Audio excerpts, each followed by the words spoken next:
Hey, it's NPR's Book of the Day. I'm Andrew Limbong.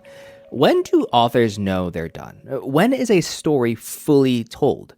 It's a question I love hearing writers answer because it's so different from person to person. But it's especially interesting to hear Claire Keegan answer it. She's the author of the Booker-nominated book Small Things Like These, and she seems like a ruthless writer. What I mean by that is, in this conversation with Here Now's Deborah Becker, Keegan talks about constantly paring down her sentences, making sure she isn't being too gregarious, not one line overwritten. And so, how does she know when she's done writing? That's ahead. This message comes from Intuit TurboTax. Now, Taxes is matching with an expert backed by tech to get you the most money back at TurboTax.com. Experts only available with TurboTax Live. See guarantee details at TurboTax.com/guarantees. This message comes from Bluehost. Need a website fast? Bluehost's AI gives you custom WordPress sites in minutes and built-in marketing tools with 24/7 support to keep your website growing. Go to Bluehost.com now to launch yours today. Irish writer Claire Keegan is having a moment. Her 2021 novella, Small Things Like These, was just announced as Oprah's latest book club pick. And a movie adaptation of the book starring Oscar-winning actor Cillian Murphy was released this fall. Small Things Like These centers on Bill Furlong, an Irish coal merchant who, just before Christmas, discovers a woman who's being exploited at a local convent. The story takes inspiration from and is dedicated to the women and children of the real-life Magdalene Laundries. That was a program run by the Catholic Church where so-called fallen women were forced into unpaid labor. Claire Keegan is here to tell us more. Welcome and congratulations. Thank you very much. When your book was published in 2021, Small Things Like These was shortlisted for the Booker Prize. You won the Orwell Prize for Political Fiction, Irish Novel of the Year. You're one of the New York Times 100 Best Books of the 21st Century, and now Oprah. Why do you think this story is resonating with so many people at this moment? I don't really know. I don't think anybody is able to measure why some books are successful and others aren't. But I do think that people probably are inclined towards my works because they're not long-winded and they do seem to move people emotionally.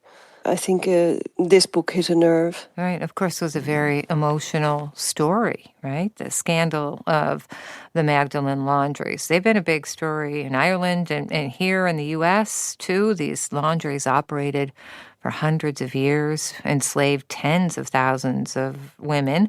The laundries were actually operating in some form, I read, until the 90s, and a formal apology was issued by the Irish government in 2013. We're not talking very long ago. No, it's appallingly recent. Right. Do you know anyone who was involved in the laundries? No, I don't. But for me, it isn't a book about the laundries. For me, it's a book about a coal man who doesn't know who his father is because his mother was born out of wedlock. And I think it's more to do with hope and courage. You see, I didn't want to write a story of cruelty and incarceration. Mm-hmm. Yeah, I know it's hope and courage, and let's talk a little bit about that, because even though these laundries were operating, when the coal man, Bill Furlong, discovers them, it's not as if it was exactly a secret in the community, right? People knew something was happening, but they kind of didn't want to confront that reality. Is that really sort of what helped draw you to this struggle of whether or how to confront injustice? Yes, to some extent. I was really interested in why people did and said nothing. And I do like to think the book answers that because people were terrified and the church had such a stronghold. The church ran the schools, the hospitals. They hired and fired the teachers. There were a lot of books banned and contraception was illegal until 1985 in Ireland and marital rape was legal till 1990. Mm-hmm. This is a story in a lot of ways about misogyny and the struggle and the power of women, too. It has those ideas in it. It's very women-centered, but a man is the protagonist. Why is that? Because he has agency. because he can do something. It would be far more unlikely, I would imagine, for his wife, who already has 5 children to care for and a husband and herself to feed. I think it was just interesting to test what he would do with his freedom.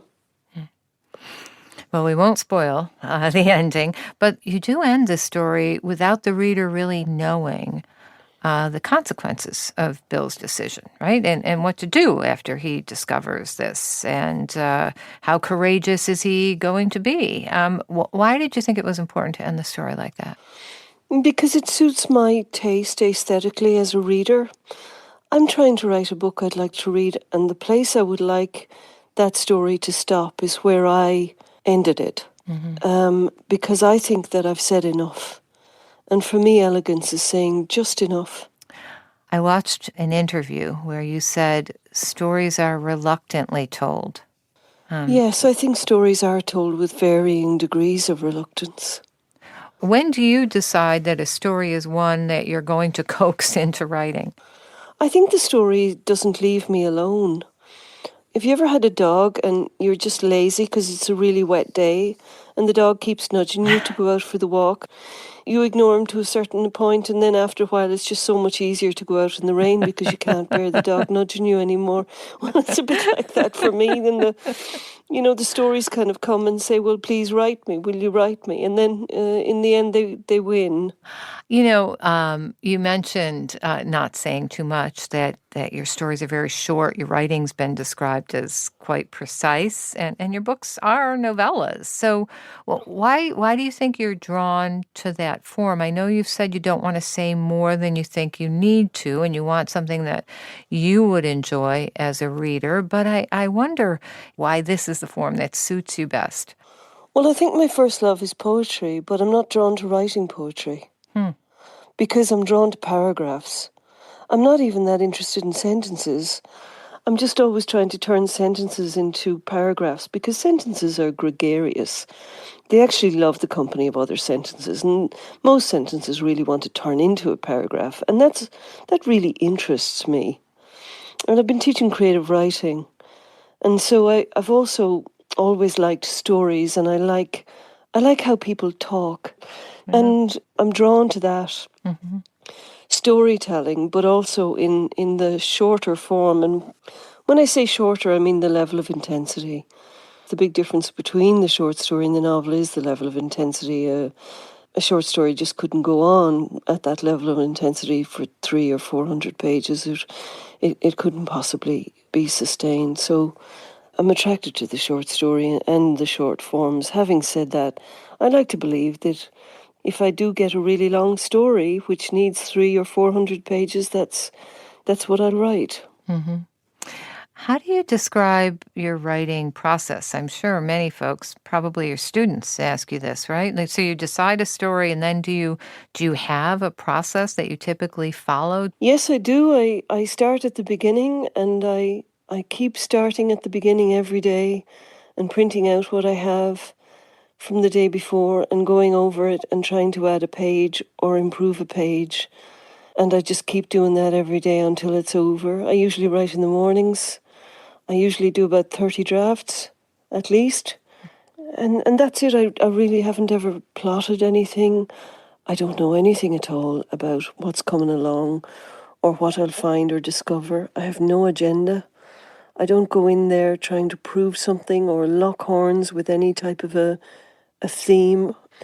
I'm just hoping to discover something that's interesting, which is tense. I'm interested in writing tension. That's actually what keeps me reading. As a reader, I'm really interested in tension, and almost every reader is. We call it different things. We call it a page-turning quality, or we call it grip. There are several different names for it, but it is tension, and tension is linked to loss. And most stories are about somebody who has lost something, or is losing something, or is looking for something they've lost. And that's what narrative fiction feeds on. It feeds on loss. What's next for you, Claire? I'm going to write a book set on the farm where I was raised. Ah. I was raised on a farm in a place called County Wicklow, and I'm going to just use that as the bowl, if you like, to put my next book in, and I think it's going to be a novel. Something is drawing me back to the farm where I was raised. So I'm going to give that a go and see what that yields. I've no idea what it's going to be about. Can't wait to read it when it's up. Thanks so much for being with us, author Claire Keegan. Her book is Small Things Like These. It was adapted to a film earlier this year and was just named Oprah's latest book club selection. It was lovely to talk with you, Claire. Thank you so much.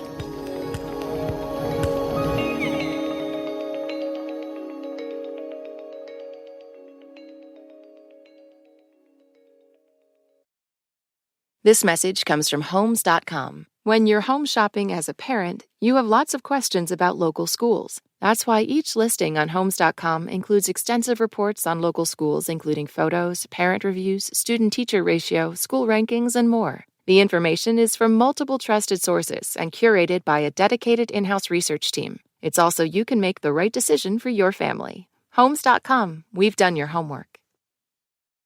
This message comes from Warby Parker. What makes a great pair of glasses? At Warby Parker, it's all the invisible extras without the extra cost, like free adjustments for life. Find your pair at warbyparker.com or visit one of their hundreds of stores around the country.